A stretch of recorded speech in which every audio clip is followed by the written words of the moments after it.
Hello everyone and welcome back to another episode. This week we're going to be talking about fans, mini fans, and visibility tricks. And when I say tricks, I mean essentially functions of the software, but they're features that a lot of people don't use and some folks don't even know are there because there's actually two types of visibilities when we're talking about supports. And so we'll get into that in a minute.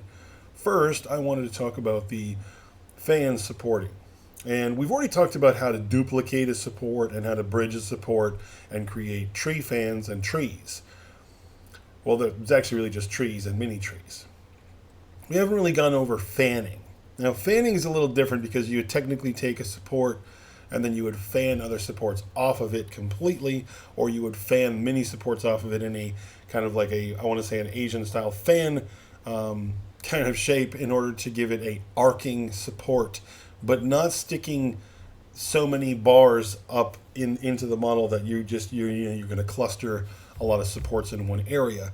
This is especially useful when we're talking about detailed points, and this is especially useful when we're talking about big overhangs and arcing overhangs that will tend to be a little bit more in need of some extra supporting, and this will be a way to do it without giving you a clustered amount of support. So you're still going to want to put some supporting around your fans, but your delicate parts or any part that you want to really get some high detail or you want to just get wide coverage with one support bar, fans are definitely a good way to do it. And we're going to go ahead and detect the islands, and I believe we have about 22 islands on this particular model. By the way, this is the head of the character Queen Marika from Elden Ring. That is a video game, for those who don't know it. I'm not a fan of it. I do not play it. I'm not really a Souls kind of person when it comes to video games. However, I do know the character, and I do know that this is a really great sculpt of her, and she's got some great details. A couple different versions of her available with the logo on it. It says Elden Ring or without it, and as such, this was a new release as of April. So here we are doing a fan support, and you can see what you do is you create the initial support in the middle, and then you're going to want to hold Alt and Shift while moving your mouse and placing the additional supports around it. Now again, I'm going to remind you guys that the instructions for this actual method are listed at the bottom. This is called cloning, essentially, and Alt and Shift are your best friends when it comes to this functionality. Because again, what you're going to do is you're going to place the initial support, and then you're going to hold Alt and Shift while that support is still selected, and that will then bridge additional supports to it.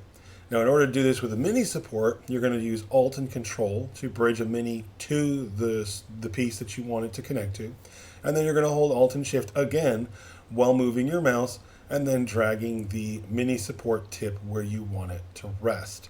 Now you can do this with standard tip-to-tip supports where they're both the same size on both tips, and you can do this with any other type of variation on the support mini tip that you want to use. That doesn't really matter. Obviously, just remember clustering too many minis in one place can cause fusion issues where those little strands will get stuck to the model. So don't go nuts when it comes to using your mini supports. But again, where you would create your single support, you connect your mini by using Alt Control, hold Alt Shift to then clone the support while you're selecting the mini, not the main. So there's a little slight difference between the way you do a mini fan and the way you do a normal fan, or the type of fan that we're doing. The mini fan, you're going to want to reselect the mini support that's connected to the main bar. When you're doing a full-sized fan, you're going to want to make sure you're selecting the main bar, because then it's going to duplicate or clone the main support. If you tell it to clone the mini, it's going to clone the mini. I hope that makes sense. And again, as I said before, these things are all kind of listed on the little tip bar that appears down at the bottom, and I actually kind of left it up so you guys could see what I'm talking about. The commands are all listed down there. So if any of the stuff that I said is, you forgot it or whatever, don't forget, look down. It's usually there. Unless you've, of course, told the program you never want to see the tips again, in which case I think it'll take it away from you. But again, you're going to want to place your support, select your support, hold Alt Shift, and then move the mouse to the area you want that support to be. And essentially that's how you would go about doing this throughout your model. And you don't necessarily have to use fans everywhere. Some people get a little carried away and they use fans on literally every part of their model. Yes, the arcing support works really nice. Yes, it does offer a little bit of stability where sometimes you might need it on a fragile part. Is it necessary on everything? No. It looks pretty, and I think sometimes it gets used a little bit because of its aesthetic. A lot of people want their supports to look nice, and fanning is definitely a way to help you have aesthetically pleasing looking supports. They look nice, they have these nice little patterns to them, and if you're really trying to keep your supporting work clean, fanning is a good way of doing it. Also grouping and stuff, which we're going to get into as well. That's the little surprise bonus content on this one. We're going to talk about grouping, but we'll get into that once we go ahead and finish the rest of the support work and island support work on this particular piece, which I am not going to make you guys sit through this entire process because this isn't about supporting. It's more about some of the tricks you use while you're supporting. So we'll be back in just a bit and we'll go over some of that other stuff.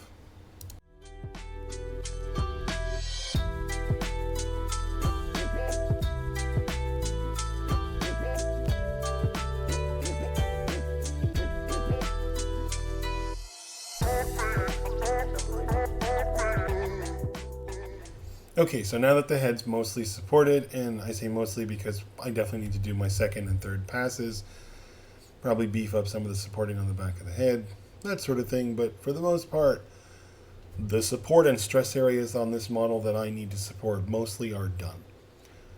I haven't done a lot of bracing, and I'll probably, I'll show you guys some bracing concepts just for the purpose of this demonstration, but I'm probably not going to brace it.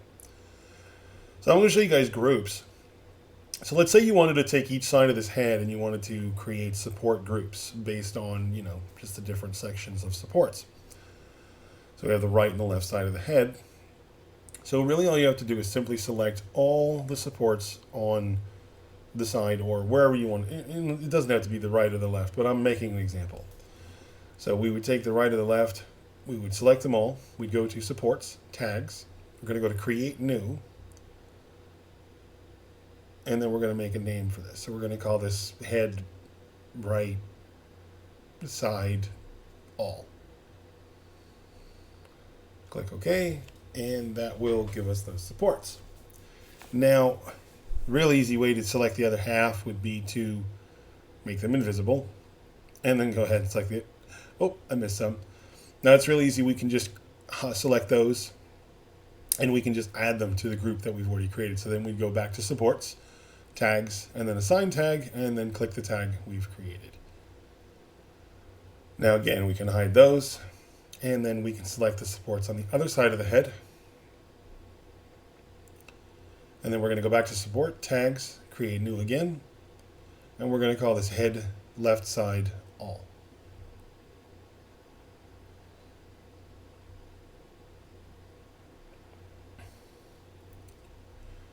And now you have a quick and easy way of selecting the supports on either side of the head by simply going back to supports, the menu, and then selecting the different groups. So we go to supports, tags, and then you say select by support tag, select right side, head, all. And then we can of course do this the opposite by selecting the other side. And this allows us to quickly add, edit, delete, remove, change, recalculate, add bracings, find weird things like this weird mini support that's kind of stuck back here that I don't necessarily think is logical and must have been a weird painting glitch. You can also, obviously set up bracings like I just did there for the left side. You can do that for the right side. Again, I'm not probably not going to brace this model just because it doesn't need it. But again, this is just an example of how you could use that particular utility. Now, there's also a way of using these tools to kind of separate and select different sizes. You can go into the support and you can select by size. You can say select only this, select only that, select only whatever. And this kind of makes it interesting if you wanted to group them based on size. So if we said selection, and then we said, okay, we want to create a selection that's based on mini supports. Now there's actually more than one way you could do this, but I'll show you the long way. So we would go to our support menu again, and then we're going to take a look down at the selection menu, which is at the very bottom, and you're going to say select all except mini supports. And yes, I do know that it says select mini supports down below that, but we'll do that next because that's actually the easy way. So now that you have all the major supports, we can hide them. This is actually a neat way of seeing the fan work we did with the minis too in the front. And now, if you want, you can select all of those supports. And again, just like we did the other way, we can go back into our tagging. We can create a new tag. And then we can call this one minis or something like that. And then all of your minis are now applied to this new tag. Now again, some people ask you what the purpose of tags are. When you're working with a lot of pieces on the board like I am, you need to organize. And so I think that's important to just, the groups are good. Anyway, like I said, you can also go back to supports selection and you can just say select mini supports. As you saw, you can also say select bracing, select light, select heavy, select medium. These are different ways you can go through and create other size groups in your support sets as well. And again, this allows you to make quick changes. In this case, I'm going to make a group that is actually all of the supports. I'm going to say show or select all, which will create a select all group and allow me to work with that. Now, I wouldn't necessarily create all the groups the way I just did here, but these are for example's sake, and I wanted you folks to understand how the grouping system and the tagging system worked. It's a valuable tool for organization, especially when you're working with a lot of models. I don't expect everyone to get good use out of this one, but it's definitely something that some of you that are looking to do this as a profession definitely need to remember that is a feature of the software. And it does come in handy when you're trying to play organization. Next thing we're going to look at is actually the other visibility tool, not the view menu up top. The visibility tool on the prepare tab actually has a couple different options. You have one where you show the bases and the tips. And the little white lines will show all the middles and bracings in between. And some people say, well, why do you need this? It's really for visibility, and it's also for performance because of less geometry on screen. This one is all tips on top and just the white lines. You don't actually see the base or the rafting on this particular view. This one is an interesting view. I actually like this because it shows you how close your tips are together when you're working like this. Then you have your tips and middles, which is weird because it's pretty much like having the whole thing except for the bottom, which definitely isn't the part that's the most resource intensive when it comes to GPU and VRAM. So for those of you working on weaker or smaller rigs, using the feature that I'm going to show you now is probably the best way to do it. The contact shows only the point of contact where the actual supports are connected to the model, and then the white lines obviously are the lines that connect all the way down to the bottom. And you can turn the lines off, which allows you to go in and kind of get a really close look, and you can see where all your points of contact are. And this is even a great way of going slice by slice on your model.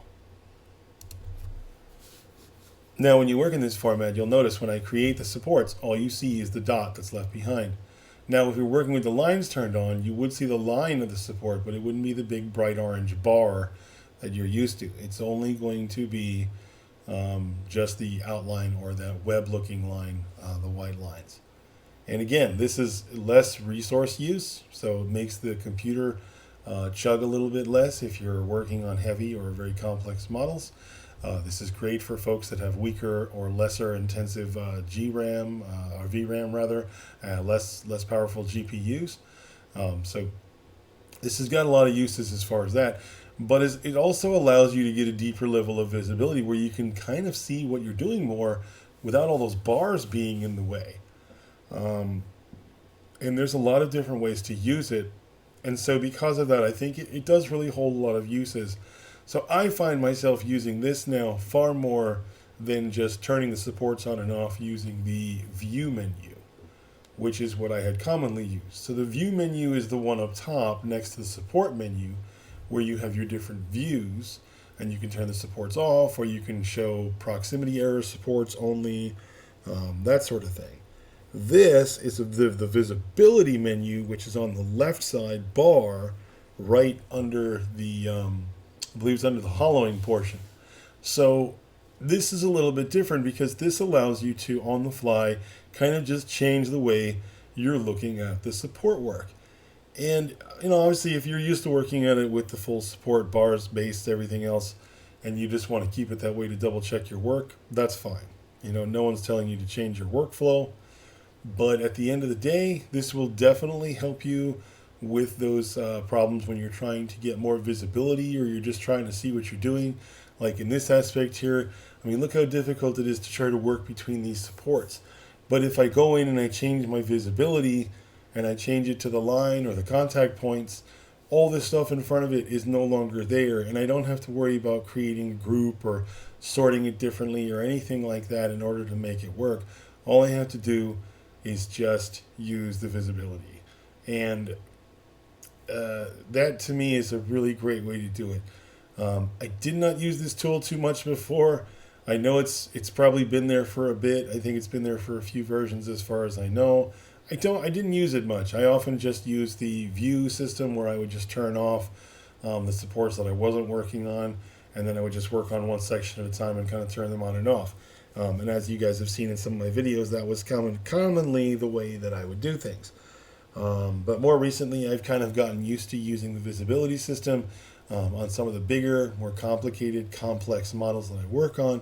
And I decided to kind of share this with you guys as well because it's a great way to work. It's either going to speed up your workflows or it's going to help you better kind of work through those complex supporting processes where you have just a ton of supports and you need to be able to see what you're working on.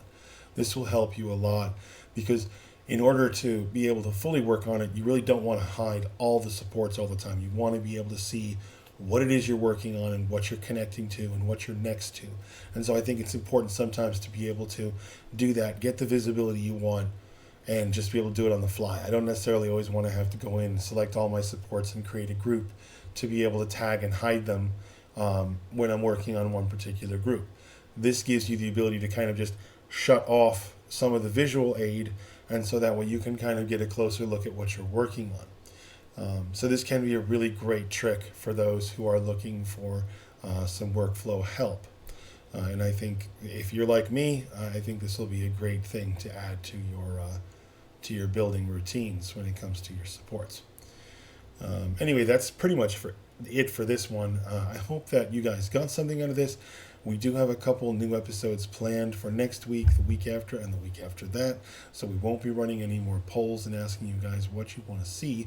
However, if there's more topics and things that you would like to see that maybe I'm not thinking of, feel free to drop us comments in those polls or even when we post videos, because it'll let us know what it is that you're specifically looking for, or maybe where I'm not thinking that, maybe there's an area that I'm not thinking is an area that needs help.